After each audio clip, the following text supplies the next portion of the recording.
Hey guys, it's Delora Dabbles here, and I am participating in Ethnie's 31 Days of Tarot, of which today is day number 1, and it is Tarot Christmas Presents. So, tarot-related Christmas presents. From other people, yeah, it's a metal poster. I would actually be really interested in this deck if it existed. As far as I can tell, it does not. Now, because it's metal, it's a little difficult to see the artwork, but oh my god, I might need to get her a sister to hang on the wall.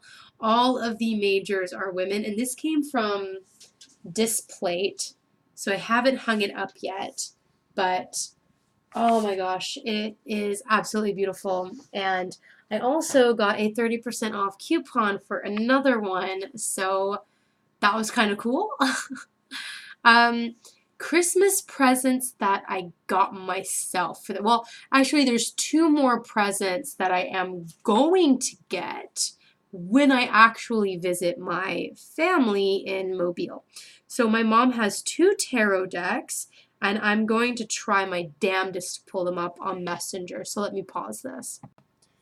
Okay, so these are just pictures of the decks from my camera, and you can't really, let me turn my brightness down lower. There we go. It's really reflective. But you can definitely see that that is a Marseille deck. That is the first deck I ever picked up. The other one is this Egyptian Tarot, which I actually ordered a book for and everything because this is by Stuart R. Kaplan. And the images, these images here, actually come from a book written by Saint Germain and like forever ago. And so there are reprintings available. I should actually be getting that book in the mail anytime now. And I hope that I get it in the mail before I leave to Mobile because I would love to show my mom this book. It's not a book about tarot, it's a book about astrology. So that's pretty cool.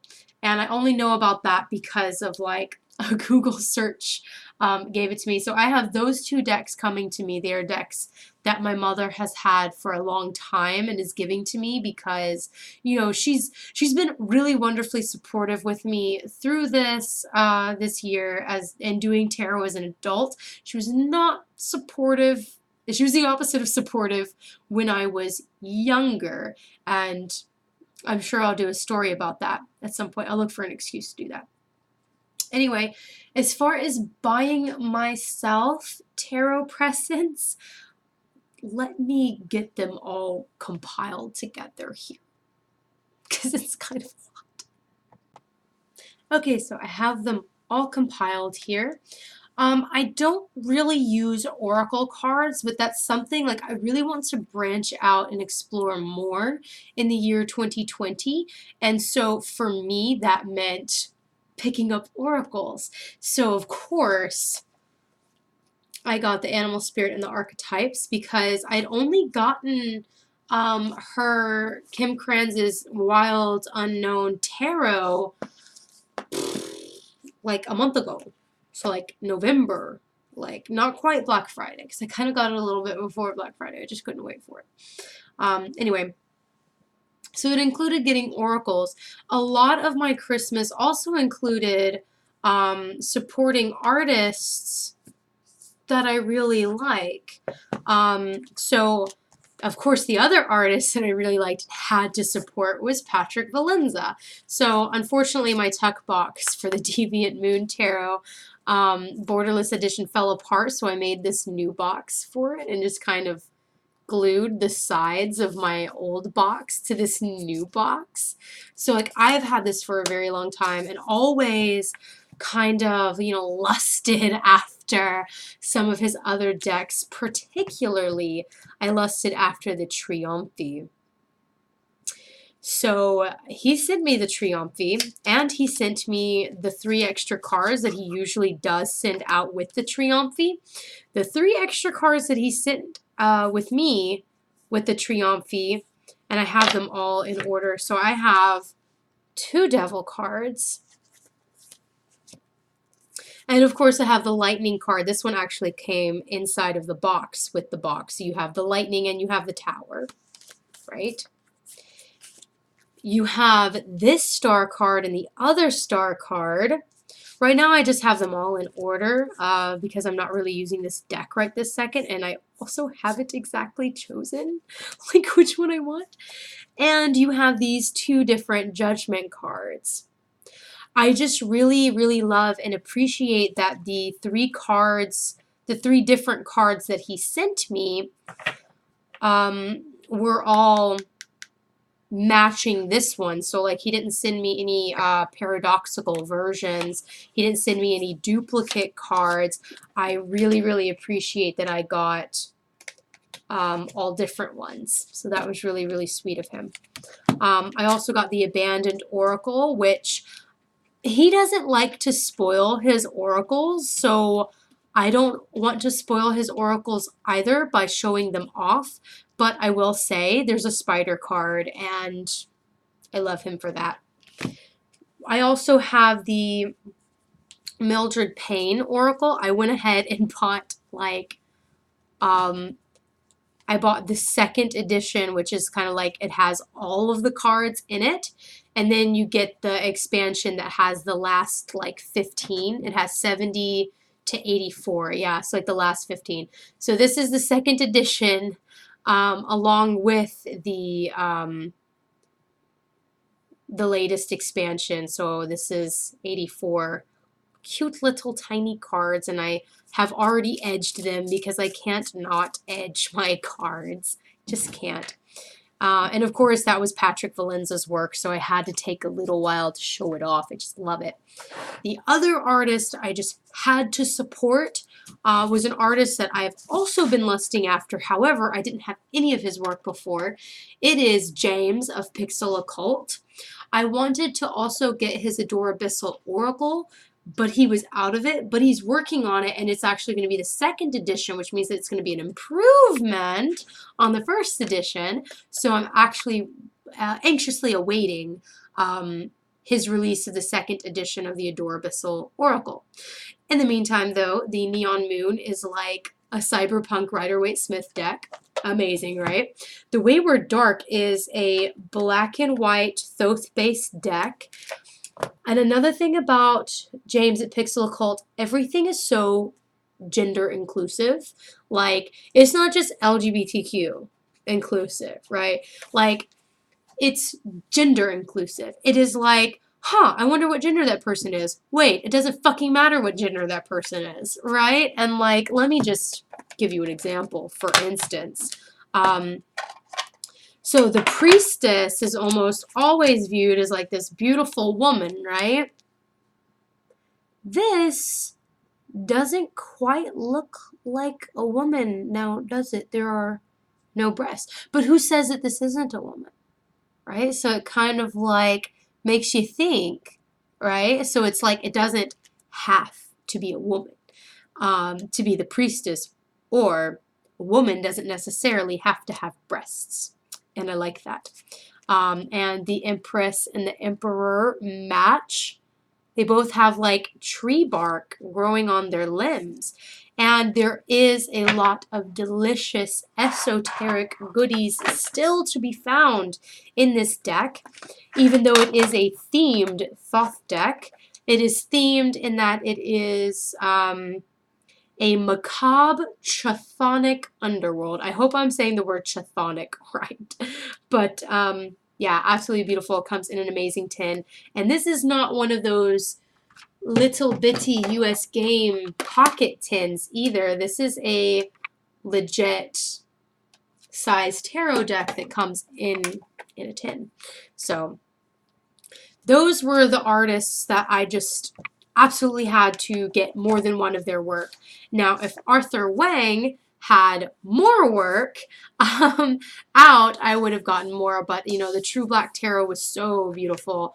I just had to have it, and we all know what it looks like. Absolutely gorgeous. And again, you know, some of these were actually purchased on Black Friday, so let me just put that out there as well. So the next two I also have books for, so these are kind of like book and decks. So I'm actually anxiously anticipating an Aztec Tarot to finally come out this year sometime.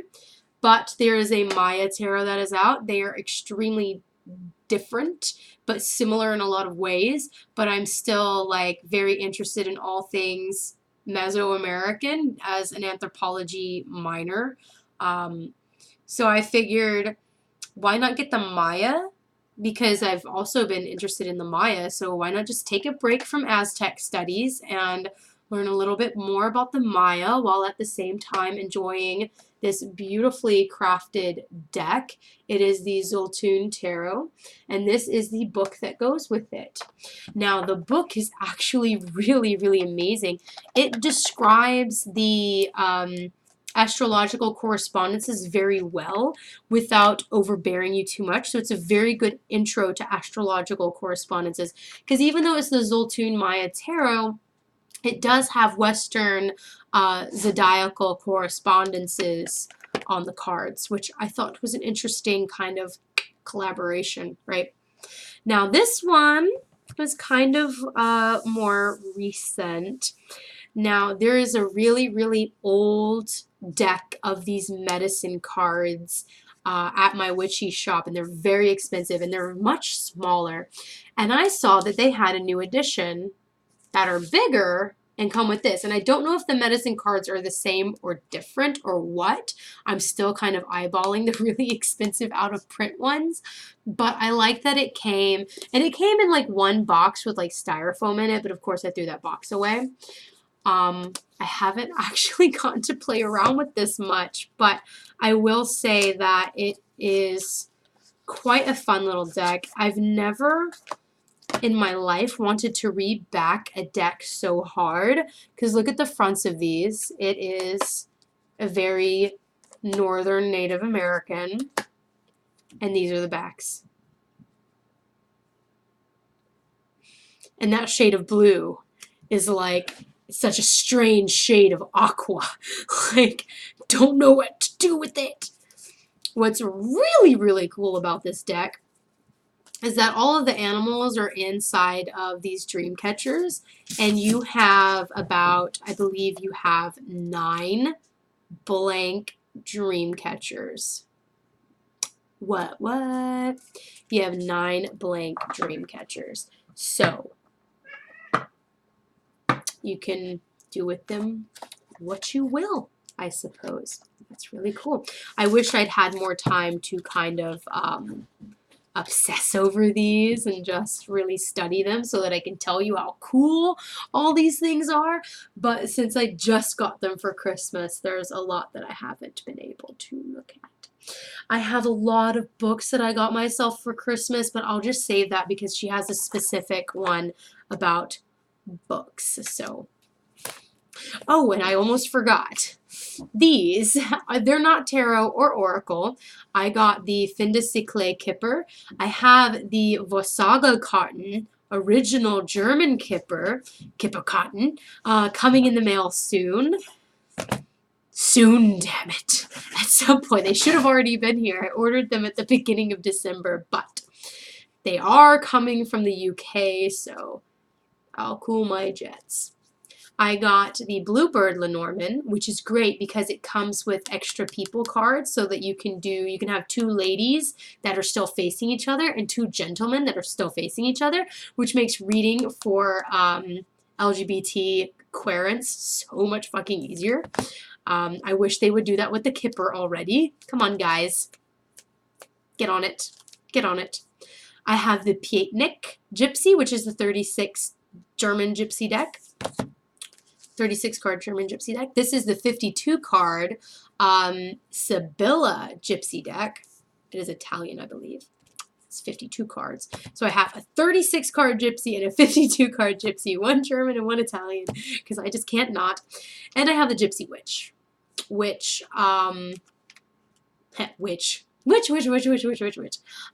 is also super cool, and it kind of corresponds to me wanting to learn to read with regular playing cards, and I've had this for a while. Been wanting to do that for a while. So yeah, that was my Christmas from other people and to myself. As you can see, I have quite a large Christmas haul, and I have no regrets. I have no regrets. I was also still able to buy my cats a cat tree. Never buy your cat trees in the pet store. Word from the wise. Chewy.com has like the best, cheapest, but sturdiest little cat trees. I mean, my Brad is like 17 pounds. He's a big cat, and it's all like, he's not fat, he's just big boned, right? Like his whole body is big, and he has jumped onto the top of the cat tree, off of the tree, and has not toppled the tree at all, which I'm quite impressed with, considering how big and heavy that fucking cat is. And it was $75 as opposed to, and was huge, as opposed to paying hundreds for a much smaller, sketchier looking, because I didn't put it together myself and I don't trust other people, cat trees that you buy in the fucking pet stores, right? Pet store cat trees are a scam, y'all. Order online. Put together yourself. And if you get nothing else from this video, then I hope you get that. So yeah, that was my Christmas haul. See you guys tomorrow for day 2.